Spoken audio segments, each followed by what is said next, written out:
আহকচোন তেনেহ'লে আজি এটা লোকেল চিকেনৰ ইউনিক ৰেচিপি আপোনালোকৰ লগত শ্বেয়াৰ কৰোঁ। আৰু ইউনিক ৰেচিপিটো হ'ল যিসকলে অকণমান থলুৱা টাইপৰ খাই ভাল পায় তেওঁলোকৰ বাবেহে।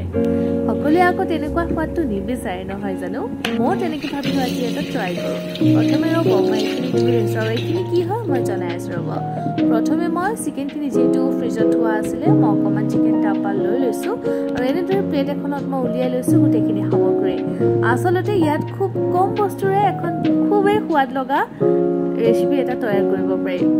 বিলাহী এটা লৈছোঁ, সৰুকৈ আলু এটা লৈছোঁ, দুটা পিঁয়াজ, আদা, নহৰু, গোটা জালুক আৰু কেঁচা জলকীয়া। তাৰ লগত লৈছোঁ সৰু মানিমুনি, ডাঙৰ মানিমুনি পাতটো, তাৰ লগত লৈছোঁ নৰসিংহৰ পাত আৰু অকণমান লৈছোঁ আদাৰ পাত।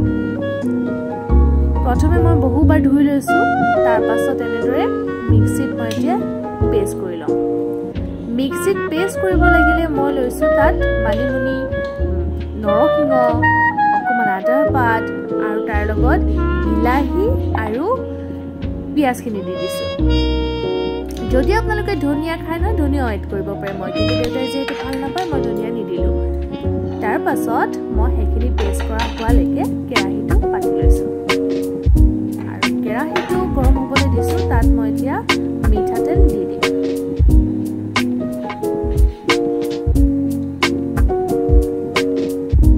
কম তেলেৰে কম বস্তুৰে এখন সোৱাদ লগা আপোনালোকে ইনষ্টেণ্ট বনাব পাৰে। বস্তুখিনি যদি যোগাৰটো থাকেই ন আৰু তেনেহ'লে আপোনালোকৰ কথাই নাই, পুতুককৈ হৈ যাব, খায়ো খুব ভাল পাব।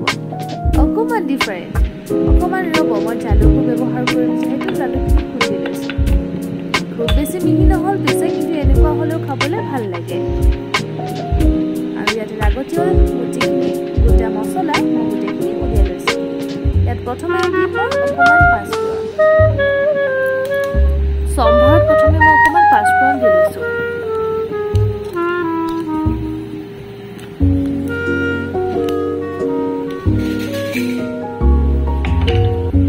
আৰু দেখিছেনে তেলো মই কমকৈ ব্যৱহাৰ কৰিছোঁ। অকণমান পাঁচফোৰণখিনি যেতিয়া চম্ভাৰ হৈছে ভালদৰে তেতিয়া মই ইয়াতে এড কৰি দিম কটা পিঁয়াজ অকণমান।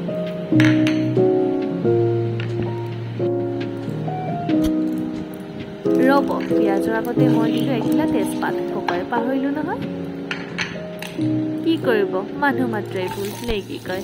এতিয়া আহিলে পিঁয়াজ, কেৰাহীত পৰিলে কেঁচা জলকীয়া দুটা অকণমান মাজেৰে ফালি লৈছোঁ আৰু সৰুকৈ পিঁয়াজ অকণমান সৰুকৈ কটা, মানে পিঁয়াজ আপোনালোকে লক্ষ্য কৰিছিলে চাগে মই দুটা পিঁয়াজ লৈছিলোঁ, মানে এফাল পিঁয়াজহে মই ফ্ৰাই কৰি লৈছোঁ।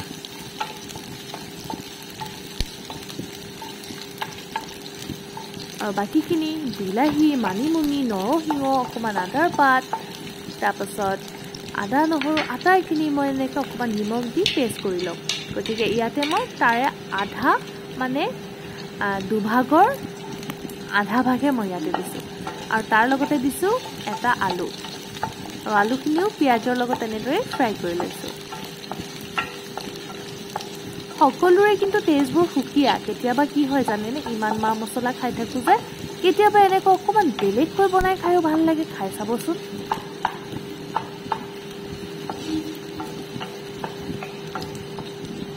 অকণমান পিঁয়াজখিনি ৰঙচুৱা হৈ আহিছে আৰু পিঁয়াজখিনি ৰঙচুৱা হোৱাত যেন পোৱাৰ লগে লগে মই ভাবিলোঁ ইয়াতে মই মাংসখিনি এড কৰি দিওঁ।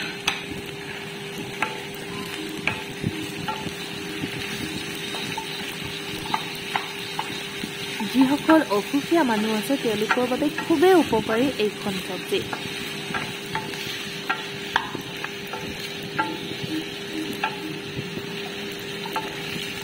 কম মা মছলাৰে এনেকৈ সোৱাদযুক্ত এখন মাংস ৰেচিপি আপোনালোকে ঘৰত বনাব পাৰে।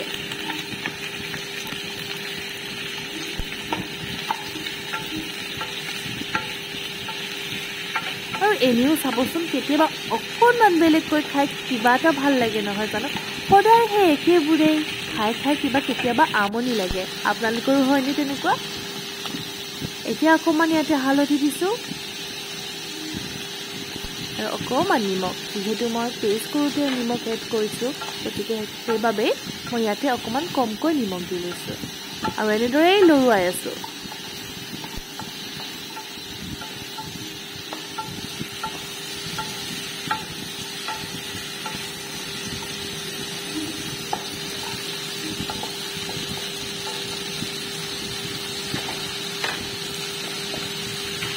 আৰু ইয়াতে অকণমান গোটা মছলা মই এড কৰিম। ইয়াতে অকণমান জিৰা পাউডাৰ দিছোঁ,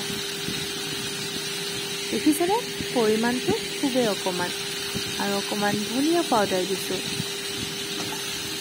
যিমানে যি হওক মাংস অকণমান এটা গোন্ধ থাকে, গতিকে অকণমান মছলা নিদিলেও দেখোন ভাল নালাগে, কিন্তু দেখিছেনে পৰিমাণটো খুবেই অকণমান এড কৰিছোঁ। আৰু এয়া হৈছে গোটা ধনিয়া। মোৰ গোটা ধনিয়াৰ স্মেলটো মোৰ ভাল লাগে, সেইবাবেহে মই দিছোঁ, কাৰণ ধনিয়াৰ যিটো কেঁচা পাত সেইটো আকৌ আমাৰ দেউতাৰ এলাৰ্জি আছে, তেওঁ স্মেলটোৱে ল'ব নোৱাৰে। আকৌ মোৰ মিষ্টাৰ আৰু মই ইমান বেছি ভাল পাওঁ ধনিয়া, মানে ধনিয়া নহ'লে যেন নচলে, কিন্তু উপায়টো নাই, দেউতাই যিহেতু খাব, গতিকে মই ইয়াতে এড কৰা নাই। ঢাকি দিছোঁ দেই অকণমান সময়, আৰু এনেদৰেই মই ঢাকি ফ্ৰাই কৰি লওঁ। আৰু এইপিনে দেখিছেনে পেষ্টটো মোৰ তৈয়াৰী হৈ গ'ল, পেষ্টটো মোৰ ৰেডি হৈছে। আৰু এনেদৰে দেখিছেনে অকণমান দেখিছেনে, মই খুব কমকৈ তেল ব্যৱহাৰ কৰিছিলোঁ, আৰু মাংসৰ পৰা তেল বিৰিঙিব ধৰিছে। আৰু এনেদৰে মই লৰুৱাই আছোঁ মাংসখিনি অকণমান সিজালৈকে।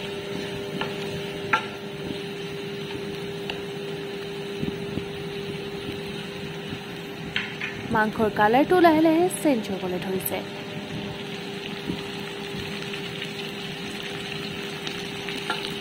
মাংসখিনি ফুটিবলৈ ধৰিছে। অকণমান আলুটো সিজিছেনে চাওঁ বোলো, নাই, অকণমান সিজিছে। আৰু মাংসখিনি ধুনীয়াকৈ হাৰ্ডিৰ পৰা অকণমান এৰুৱা যেন লাগিছে, মানে ক'বলৈ গ'লে মাংসখিনি প্ৰায় হাফ ফ্ৰাই হৈ আহিছে।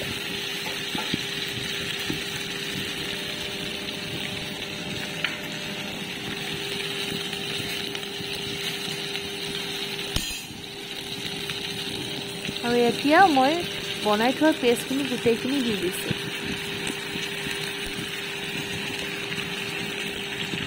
আৰু ধুনীয়াকৈ গোটেইখিনি মিক্স কৰি দিম।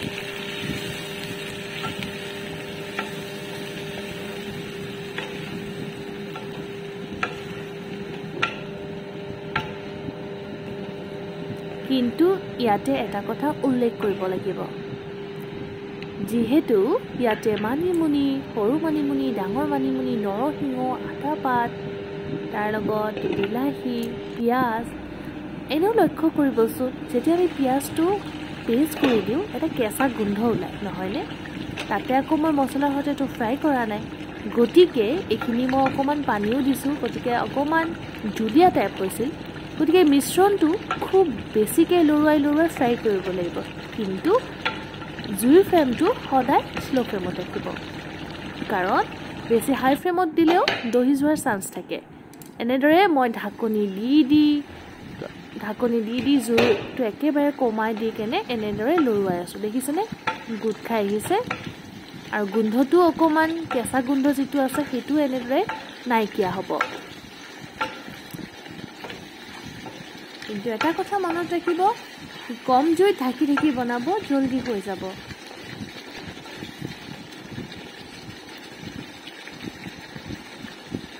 এপিচ আলু মই উলিয়াই ল'ম।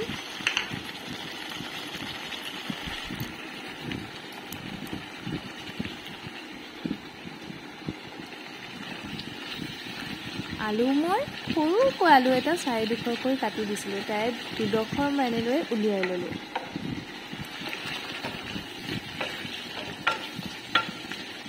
আৰু দেখিছেনে গোটা হৈ আহি আছে ক্ৰমান্বয়ে। এতিয়া হেতাৰ সহায়ত মই আলুখিনি পিটিকি দিছোঁ অকণমান।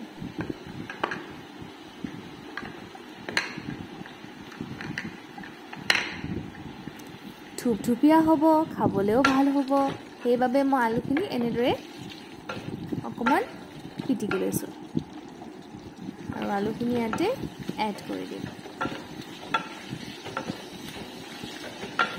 দেখিছেনে কিমান গোটা হৈ আহি আছে লৰুৱাই থাকিব এনেদৰে আকৌ ঢাকি ঢাকি লৰুৱাই থাকিব কিন্তু কম জুইত আৰু অকমান দেখিছেনে মছলাখিনি পুৰা তেল বিৰিঙিব ধৰিছে অকমান মই জুইটো বহাই দিওঁ আকৌ কমাই দিওঁ এতিয়া আকৌ পুৰা কমাই দিছোঁ এতিয়া মই তাত যেহেতু পানী দিম গতিকে অকণমান মই পানী উতলিবলৈ দিছোঁ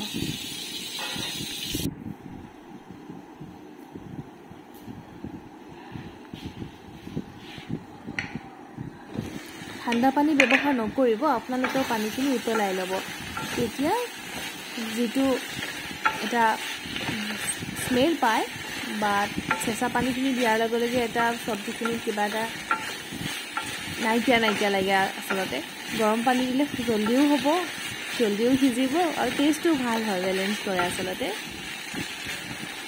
আপোনালোকেও চাগে নহয় জানো এনেদৰে মাংস বনালে গৰম পানীয়ে ব্যৱহাৰ কৰে আৰু মোৰ কিন্তু কি হয় জানো কেতিয়াবা বহুত লৰালৰি হ'লে মই ঠাণ্ডা পানীয়ে দিওঁ কিন্তু টেষ্টটো অকণমান ডিফাৰেণ্ট এটা লাগে বাৰু যিয়ে নহওক দেখিছেনে পুৰা ফ্ৰাই হৈছে আৰু পানীখিনিও প্ৰায় উতলিবলৈ ধৰিছে আৰু এতিয়া মই তাত পানী দি দিম এটা পৰিমাণত পানীখিনি দিছোঁ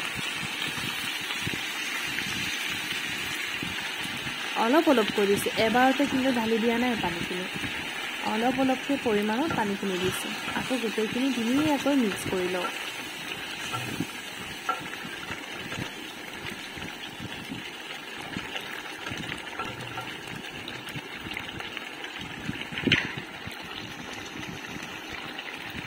আৰু এটা খুব ধুনীয়া গোন্ধ ওলাইছে আচলতে তাৰ পৰা মই আৰু অলপমান পানী দি দিছোঁ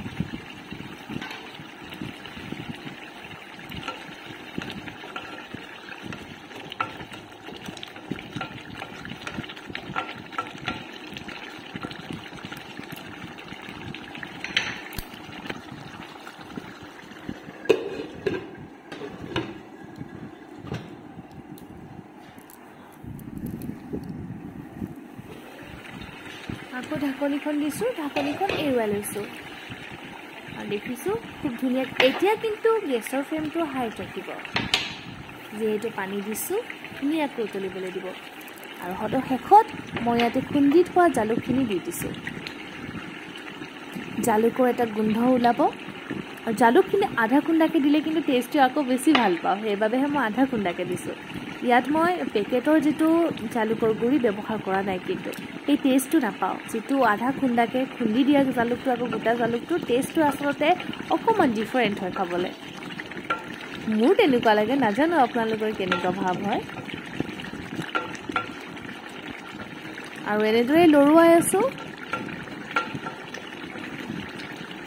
দেখিছোঁ আৰু গোট মাৰিবলৈ ধৰিছে লাহে লাহে আৰু কেঁচা গোন্ধটোতো নাইকিয়াও হৈছে এটা বিৰাট ধুনীয়া গোন্ধ ওলাইছে মানে খাবলৈ ৰেডি হৈ গ'ল আৰু এয়াই আছিল নৰসিংহ মানিমুনি আদাৰ পাত তাৰ লগত কেঁচা জালুকৰ সতে এখন থলুৱা লোকেল চিকেনৰ জোল বুলি ক'ব লাগিব আপোনালোকেও ট্ৰাই কৰি চাব পাৰে নিশ্চয়কৈ আপোনালোকে ভাল পাব কমেণ্টত জনাবলৈ কিন্তু নাপাহৰিব এৰিছোঁ দেই